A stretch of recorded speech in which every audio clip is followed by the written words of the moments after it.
Hello दोस्तों, मैं हूं सुहान और आज हम लर्न करने वाले हैं एसएसटी का chapter number 2 what is around us, class 8 का। तो चलिए देखते हैं आज इस चैप्टर में हम क्या क्या टॉपिक्स कवर करने वाले हैं। सबसे पहले टॉपिक है how the earth was formed.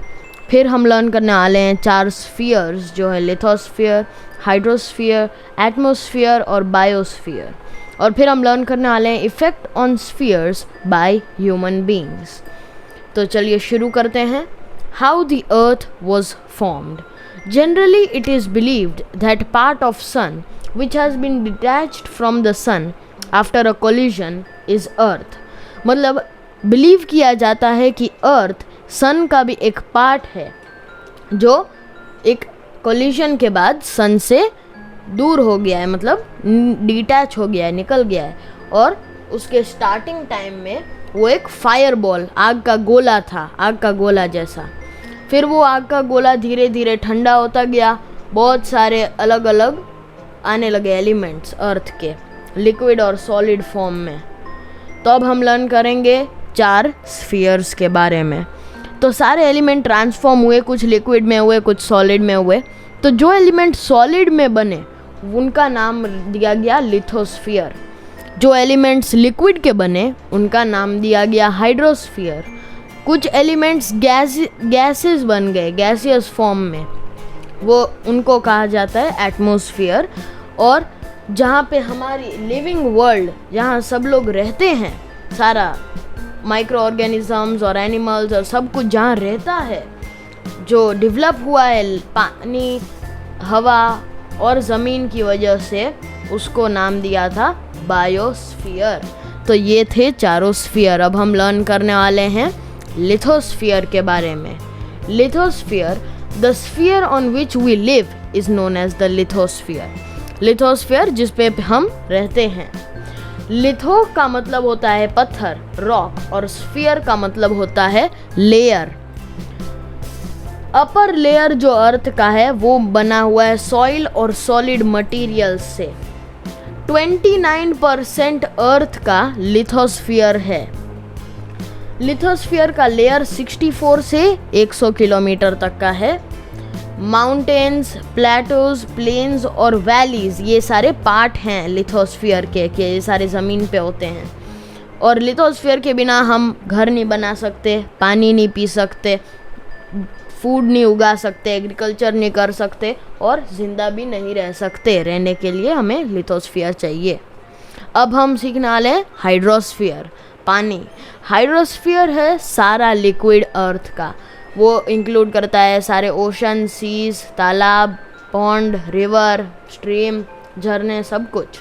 Hydrosphere 71% cover करता है अर्थ का। हाइड्रोस्फीयर ज़्यादा है लिथोस्फीयर से।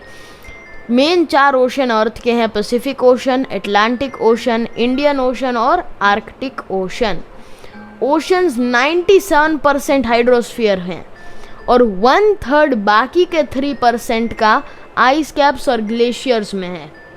और बाकी का पानी मतलब हम सब यूज़ करते हैं, और बाकी के पानी तालाब में होते हैं, कुछ कुछ फ्रेश वाटर बहुत कम है, इसीलिए हमें बचाना होता है।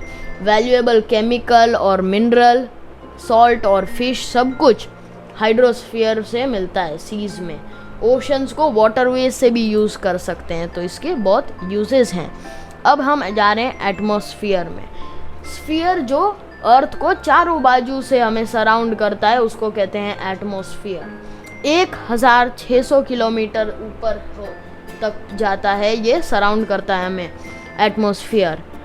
ये हम देख नहीं सकते क्लियरली लिथोस्फीयर या हाइड्रोस्फीयर की तरह। एटमॉस्फेयर बहुत सारे गैसेस से बना हुआ है, डस्ट से, माइक्रो ऑर्गेनिज्म से।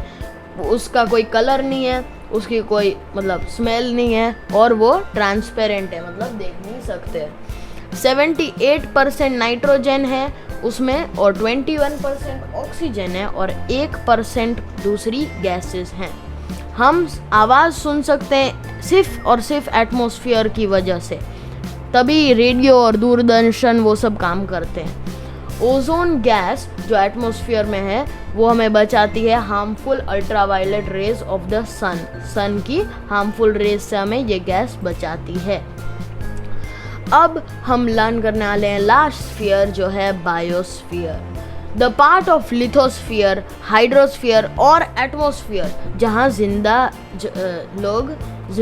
जिंदा सब कुछ जीता है उसे कहते हैं बायोस्फीयर। अर्थ पूरे सोलर सिस्टम में एक प्लैनेट है जिसके पास बायोस्फीयर है। बायोस्फीयर इंक्लूड करता है सारा वेजिटेशन, सारे प्लांट्स, सारे एनिमल्स, सारे इंसेक्ट्स, माइक्रो ऑर्गेनिज्म और ह्यूमन बीइंग्स। हम बायोस्फीयर के बिना नहीं जी सकते। बायोस्फीयर डिवाइड हुआ है टू पार्ट्स में, नॉन लिविंग और लिविंग। लिथोस्फीयर, हाइड्रोस्फीयर और एटमोस्फीयर नॉन लिविंग पार्ट्स हैं, क्योंकि लिथोस्फीयर सारा पत्थर है, वो जीव जंतु नहीं है। हाइड्रोस्फीयर पानी है, वो भी जीता नहीं है। एटमोस्फीयर हवा है, वो भी नहीं जीती। और प्लांट्स, एनिमल्स और माइक्रोब्स सारे हम भी are included in the living world. तो ये था चारों स्फीयर। अब हम लर्न करने वाले हैं effect of human activities on spheres, हमारे काम करने से कैसे चेंज होता है ये स्फीयर्स। ह्यूमन एक्टिविटीज़ इम्बैलेंस मतलब हलचल मच जाती है, चेंज हो जाता है स्फीयर। अंडरग्राउंड न्यूक्लियर टेस्टिंग करते हैं हम, ड्रिल करते हैं मिनरल ऑयल के लिए और ट्यूबवेल्स बनाने के लिए भी ड्रिल करते हैं, वो इफ़ेक्ट करता है लिथोस्फीयर ज़मीन। हम सारा वेस्ट विलेजेस और सिटीज़ में से इंडस्ट्रियल वेस्ट भी पानी में फेंक देते हैं। ऑयल स्पिल होता है शिप्स में से, मरीन लाइफ एकदम डिस्ट्रक्शन, एकदम टोटली मर जाती हैं। बहुत ही डेंजरस है हाइड्रोस्फीयर के लिए ये।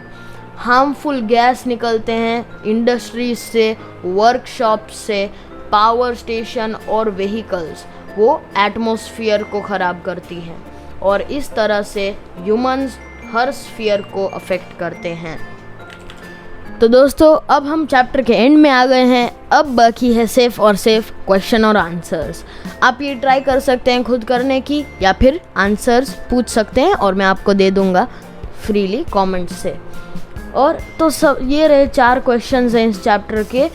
सबसे पहला वाला है what is lithosphere, write a short note on hydrosphere, how do human beings affect the different spheres, और how was the earth in its origin form. ठीक है, इसका मतलब है लिथोस्फीयर क्या है, शॉर्ट नोट लिखना है हाइड्रोस्फीयर पे, हम लोग कैसे अफेक्ट करते हैं सारे स्फीयर्स, अर्थ कैसा था अपने ओरिजिनल फॉर्म में, मतलब सबसे पहले के फॉर्म में। क्वारंटीन हो या ना हो, स्टडी तो जारी रहेगी स्टूडेंट्स। और अब मैं आपसे मिलूँगा हमारे नेक्स्ट सेशन में। तब तक के लिए stay safe and good bye.